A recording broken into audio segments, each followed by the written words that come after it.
పోలీసులను వీఆర్లో ఉంచడంపై శాసన మండలిలో ప్రశ్నోత్తరాల టైంలో వాడివేడిగా చర్చ జరిగింది. సభ్యులు అడిగిన ప్రశ్నలకు సమాధానం ఇచ్చారు హోంమంత్రి అనిత. అయితే సమాధానం చెప్తున్న టైంలో వైసీపీ సభ్యులు ఏకధాటిగా ప్రశ్నల వర్షం కురిపిస్తూ ఉండడంతో మంత్రి లోకేష్ కలుగజేసుకున్నారు. అడిగిన ప్రశ్నకు హోంమంత్రిని సమాధానం చెప్పనివ్వాలి అని అన్నారు. దీంతో హోంమంత్రి అనిత మండలిలో వీఆర్లపై సమాధానం ఇచ్చారు. వీఆర్లో ఉన్న పోలీసులకు గత ప్రభుత్వం జీతం ఇవ్వలేదు అన్నారు. కక్షపూరితంగా గత ప్రభుత్వం పోలీసులను వీఆర్కు పంపిందన్నారు అనిత.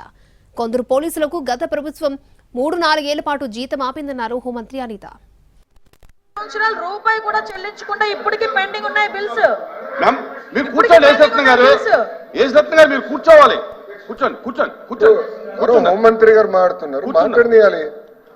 ఎందుకు అరుస్తున్నారు? మంత్రి గారి పైన ఎందుకు అరవాలి అధ్యక్ష? ప్లీజ్ చెప్పండి. నేను క్లియర్ గా చాలా క్లారిటీగా చెప్పాను.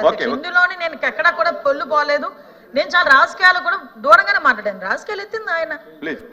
రాజకీయాలు ఒక పోలీస్ ఆఫీసర్ అయ్యండి, పోలీస్ వెల్ఫేర్ గురించి ఆలోచన చేయకుండా రాజకీయాలు మాట్లాడాలనుకుంటే మేము మాట్లాడతాం యాజ్ హోమ్ మినిస్టర్ గా. అది కాదు కదా, ఈరోజు సమస్యకి పరిష్కారం ఉండాలి కదా.